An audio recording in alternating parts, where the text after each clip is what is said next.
Hello, it's May 13th. We're in Camas, and today I'm going to tell you a little bit about my mission, where I was in each city, and maybe if anything interesting happened there. We're outside today. It's really pretty out here. So I got called to Germany, which we thought was interesting considering my last name is Martinez. Lots of people were being called Spanish speaking, but I got called German speaking. I do have German blood, which I guess makes a little bit of sense. So I left into the MTC at the first part of May, right before Mother's Day. And the MTC was quite an experience. I should tell about that all by itself. The best experience in the MTC probably was learning without a shadow of a doubt the gospel is true. I may have shared that with you already, but that's where I learned that, and that we have a living prophet. That happened in the lunch line in the MTC. The other great experience there was we had one sister in our district. Her name happened to be Sister Elder. She got pretty sick and needed a blessing, and so my fellow companions suggested that I give her the blessing since I had never had that experience. So giving somebody a blessing for the first time is really a great experience. Every time it's a great experience, but for the first time, and you don't know how to do it, that's really an interesting experience. I can't wait for you guys to have that experience. So Sister Elder got her blessing, and she recovered from her illness. Other things about the MTC were mostly fun things. We left on July 4th and flew to Germany on Independence Day, so that was great. My first city in Germany was called Oldenburg. It's kind of a northern city, smaller. My companion, Lon Anderson, he was my trainer. He was really, really good. Really a dynamo, on fire, get busy, work hard kind of guy. He taught me a lot. When I got there, there was a mother and her son just about ready to be baptized. So I got to participate in the baptism right away. And that was super. Family. A year later, I would return to their home and they would have a birthday party for me.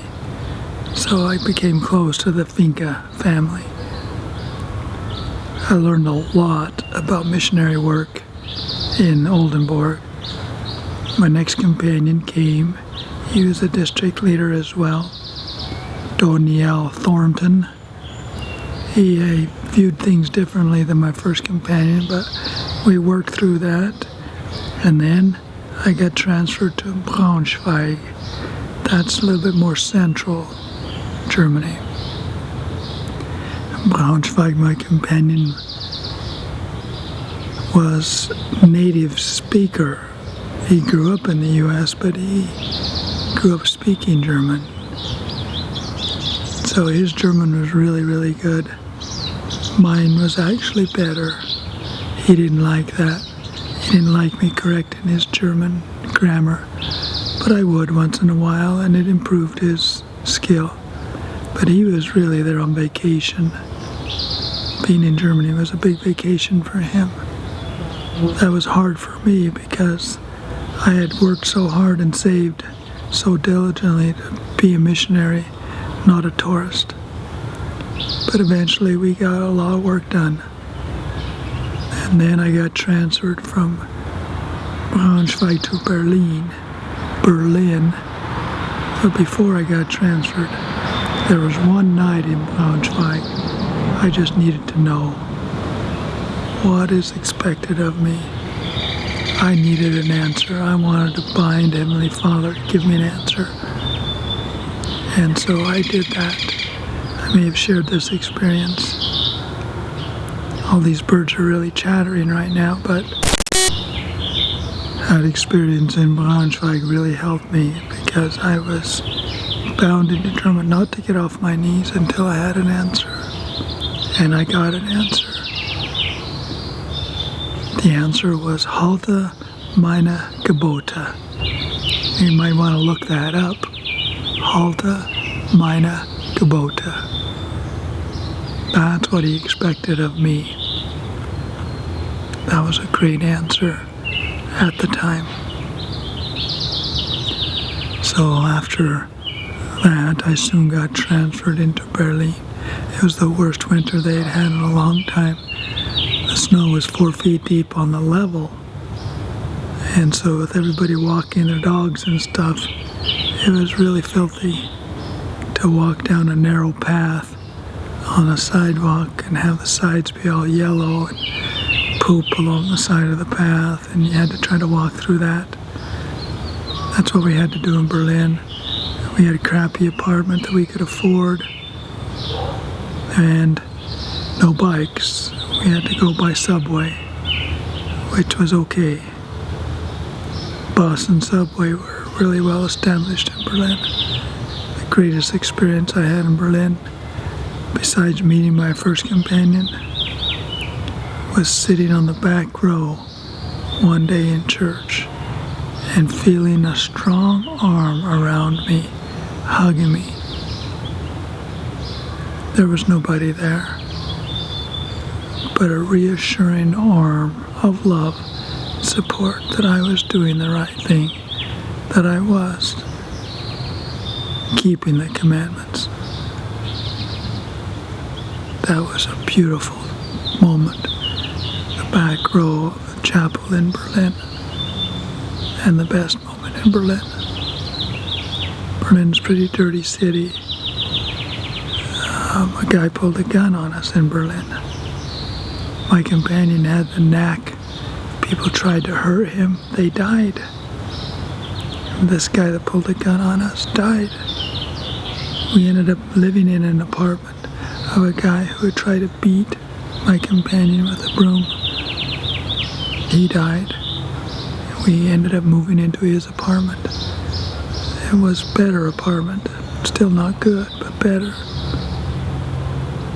Berlin was a good experience. There's a place in Berlin called John F. Kennedy Platz. It was scary the day we were there.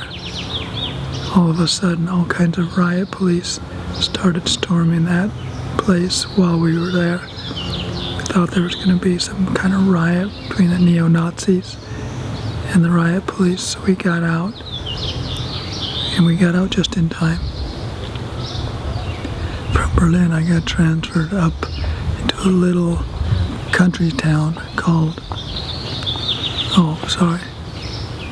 Go on. I can't remember the name of this little country town. Rheinbeck is the name of it. It was outside of Hamburg, up on the mountain. Had to ride our bikes there. The funniest part about this was my companion. He was terrified of dogs. I mean, seriously terrified. Many of the places we would go to would have a sign in front of their property, "Caution, biting dog." And so he would get real nervous. So once in a while when we were leaving their property, I would growl and pinch his bottom at the same time. Boy, he could move fast when that happened. He could jump over a 4-foot fence, not a problem. Brother Walquist was his name.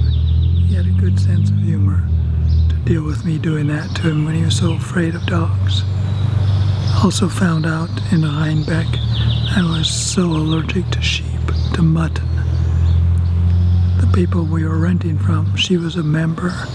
We lived across the street from her in her apartments. And we would go to her house once a week and have lunch. And then we'd stay there and visit with her and say a prayer and stuff. And go across the street to our apartment, and I would end up throwing up or have diarrhea from the mutton. Sometimes I barely made it across the street. But I learned that I was allergic to it. But we kept eating there because she invited us. Sometimes that's what you do. You just eat what you're served. then I dealt with it across the street on our way home. That was a nice little, they call it a Dorf. Dorf is a little village. And we rode our bikes out there. And it was great to be out in the hills, and we had so much fun. Didn't get a lot of investigators, but we had a lot of fun, and we taught a lot of people. From there I got transferred up to the coast, to the city of Emden, and I became the branch president up there. Well, I didn't know anything about that, and my companion didn't either.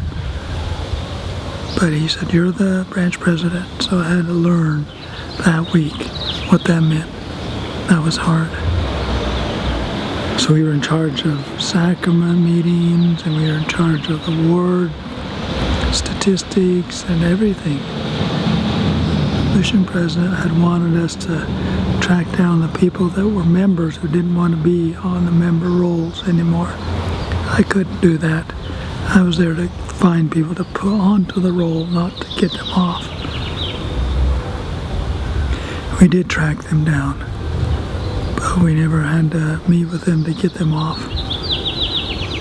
We had some good times there in Emden. The worst time was one time I cashed my monthly check. We were living in kind of a hostel type of situation. I was in one bedroom by myself. My companion was in another bedroom, which was a big no-no. And other people in the house had their own bedrooms. Well, I had left my wallet on the kitchen table that night, and when I got up the next morning I was kind of panicking. Ran down and realized that it was stolen with my passport. Ran out to the garage and my bike was stolen as well. So here I was, a month's worth of money gone, my passport gone, my bike gone. That was a tough month. The town next to us, it was also a branch. We called them and report our numbers every week. I told them what had happened and they sent me a check. So I was able to get another bike and pay my rent and have enough money for food that month. From their generosity, I was really being watched over. From there we had to go into Bremen to the consulate to get my passport renewed. So my companion had to travel with me. So I had to pay for my ticket and his. But it worked out. And we were able to get a replacement passport. And those pictures are the ones I have in my old passport that I have here at the house. From that city, I got transferred to Bremen. You read about the town of Bremen in the book The Musicians of Bremen. Well, they have a statue of that book downtown. We were renting from a member. It was a nice place to rent. I had a bike again and a companion that wanted to work. We worked, and then I got a brand new companion. He was from Austria. And his German was really good, but he didn't know anything about missionary work. And he had grown up as an only child, and so he was used to everything being his. So he would eat whatever he wanted of mine, take my vitamins, just everything he thought was his. Took a long time to train him, but we were good workers. I made him work hard.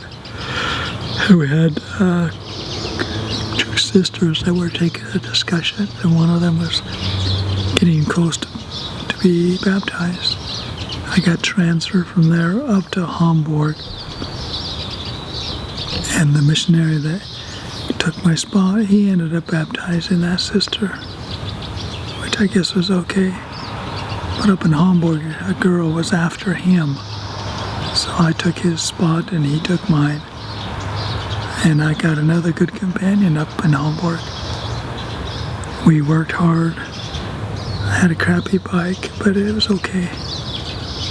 I don't really remember any great experiences up in Hamburg.